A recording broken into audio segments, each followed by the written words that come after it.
Hi, I'm Walter Shapiro, a staff writer for the New Republic and a guy covering my 12th presidential campaign.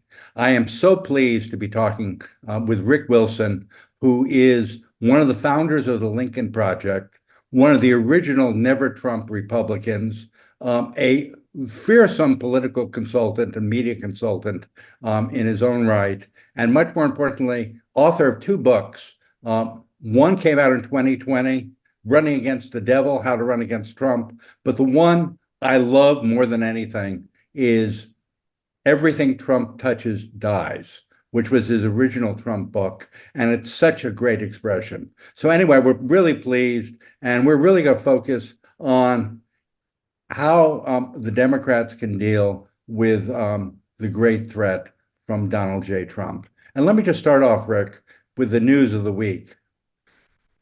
How can Biden take advantage of Trump's egoism and irrationality in the debate in late June, assuming Trump doesn't pull out when he discovers that Sean Hannity is not a moderator?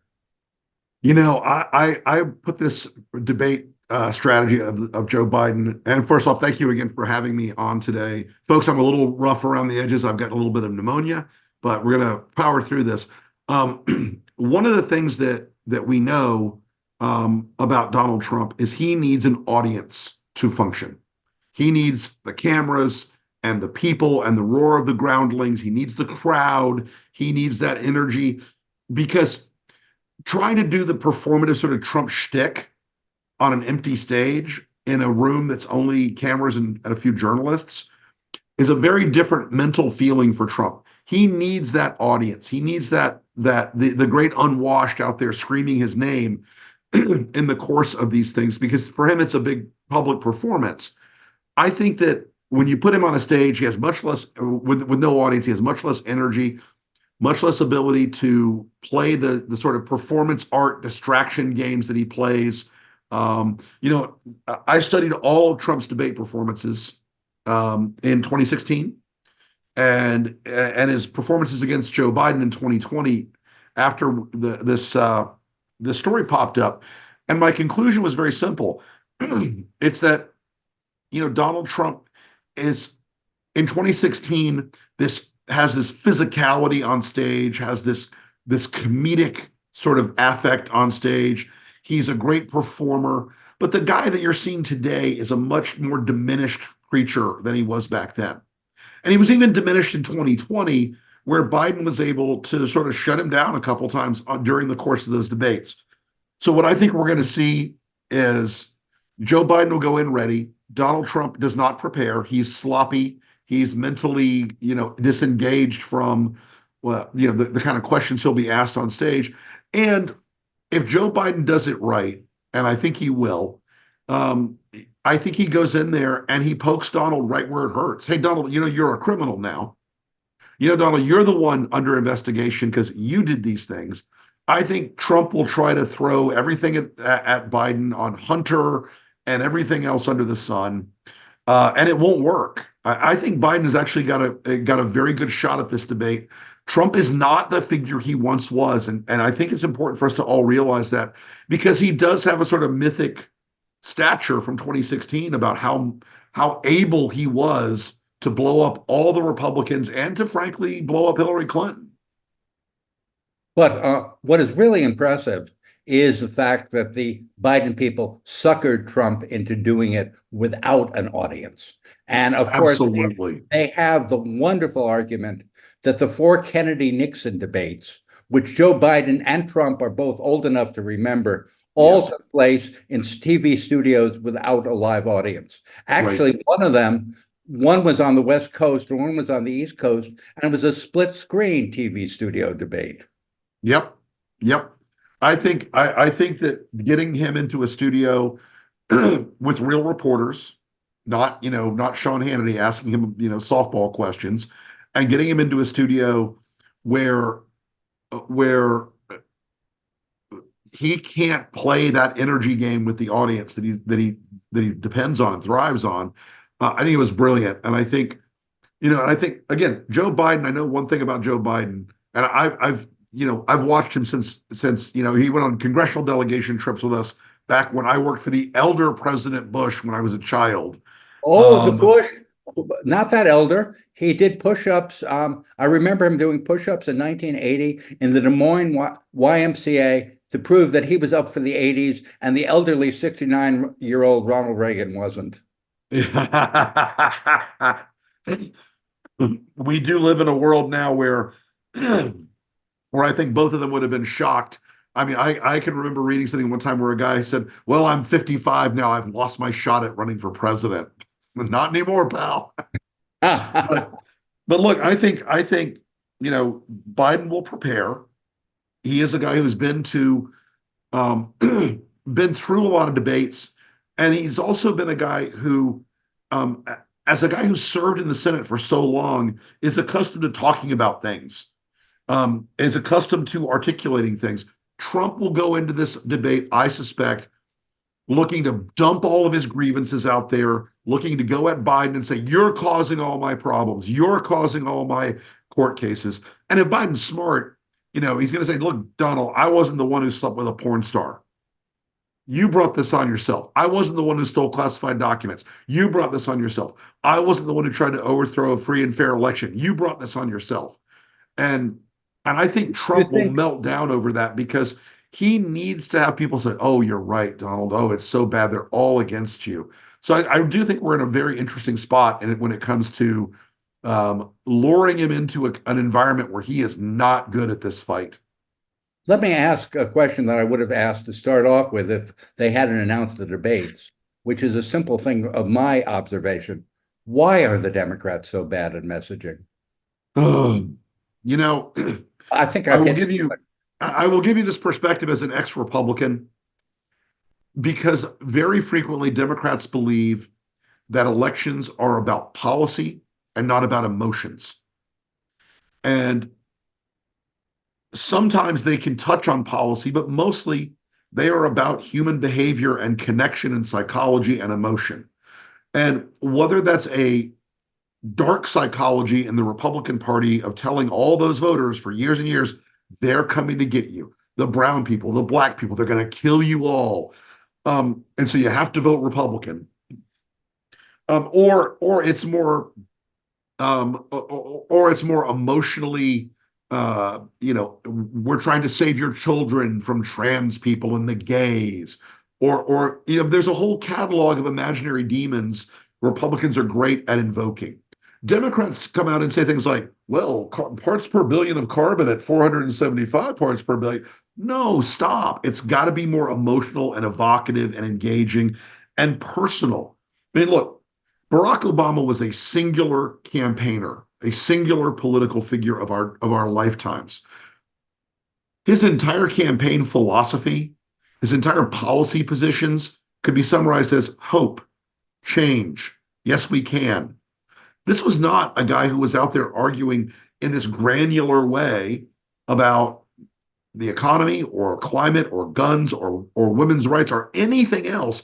It made people feel connected to him emotionally. They liked him. Look, I and have and vivid memories of Hillary Clinton in one of her last rallies of 2016 announcing, "I want to be the best small business president America had." it, it I mean, look it really, I'm on my feet applauding just repeating it.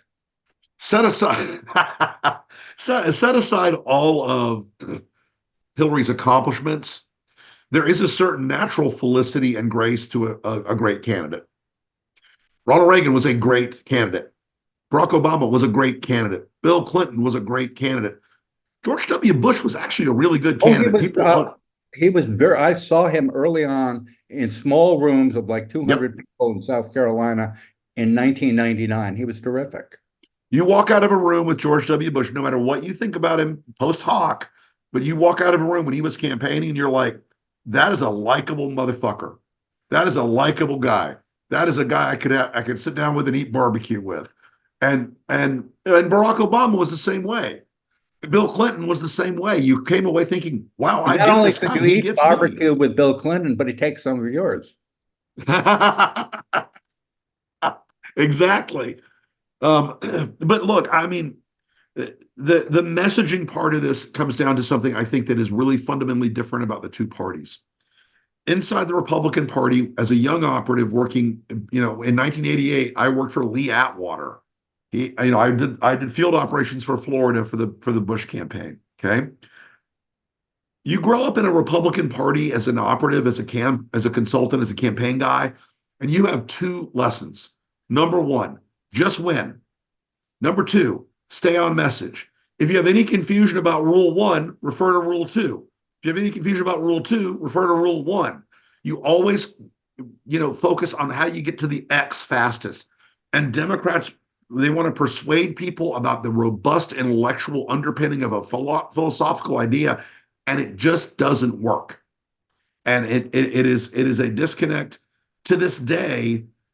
And look, they're very well meaning, and they go out and they test their ads in 100 focus groups, and they try to sand down all the rough edges and find the secret sauce in the messaging. But it's that the heart beats the head over and over again in every political fight. And that's why at the Lincoln Project, we try to make people, especially these former Republicans, we try to push their aesthetic buttons about Trump because they don't like him aesthetically. They don't like him. They don't like his character. They don't like his style. They don't like the rudeness, the misogyny, the ugliness, the insults. We try to make sure that we persuade people based on an emotional argument. It can be grounded in the realities of what's going to happen if you elect this guy again, e.g., the fall of the American Republic and the end of democracy. But it also has to connect with people in their heart. And the most effective messages I've ever seen tested that we did from 2020 were asking parents, like, is this how you want your child to grow up? Do you want your child to look at Donald Trump as a role model? Do you want your daughter to be treated the way he treats women? Do you want your son to act towards people the way he acts towards people? And those things are powerful emotional connectors. And again, that rule that the heart beats the head all the time is something I hope Democrats will internalize as they go into the biggest and most consequential fight of our lifetimes. I know we're winding down. Let me just sort of ask a final question here, which is, given the fact that Biden is less than a compelling messenger off of a debate stage, given the fact his vice president has, to my knowledge, not said anything I can remember in her almost 4 years in office, how do the Democrats get the message out, even if they figure out what the message is? Well, look, there are two advantages here that the Biden campaign has. One, they can deploy surrogates across the country, and they should be. And I think they're increasingly doing that, of people who can carry that message. Not just celebrities, but every cabinet officer in the Biden administration should be on the road every week saying, hey, by the way, here in Missouri, we built 6 bridges because of the infrastructure bill. Here in Georgia, families are excuse me, families are better off because we managed to reduce the cost of insulin. All work through the benefits to real people in their real lives, not the 30,000 foot stuff. Not the 30,000 foot stuff, the real things that people see and feel every day. Biden can step up in big speeches and big events, as he's done in the State of the Unions, and as he's done, repeatedly in his quest for the White House in 2020.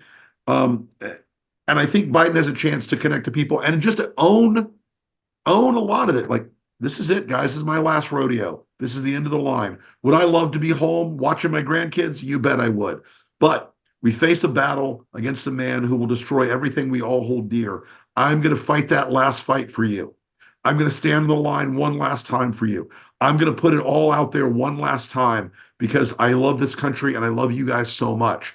I think he's got a good chance to do that. I think Vice President Harris, they've been deploying her better than they have in the past. She's talking to a lot of younger audiences, a lot of women's audiences. I think they're doing a better job with her.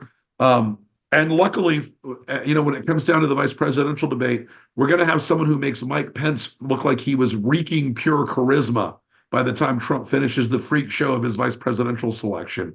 So it's going to be a hell of a fight. And look, Biden has to do everything right all the time. He's got to stay on the game. He's got to do this thing in a way that really shows that he wants it, that this what the stakes are, and what's ahead for this country if we don't succeed. And I think he can do it. It's a tough race. And on the outside, folks like me and many other, anti-Trump Republican groups, and we may differ in our approach, but we're all pulling the oar in the same direction to try to make sure that we don't see Donald Trump in the White House ever again. What a wonderful place to begin to end. I want to thank you, Rick, for doing this. I also Delighted to want be with you. that you ended giving me even a little hope, which I commend you for. Thanks Thank you, again, sir. and feel better. I hope so. Thank you very much. I appreciate that. Thanks for having me.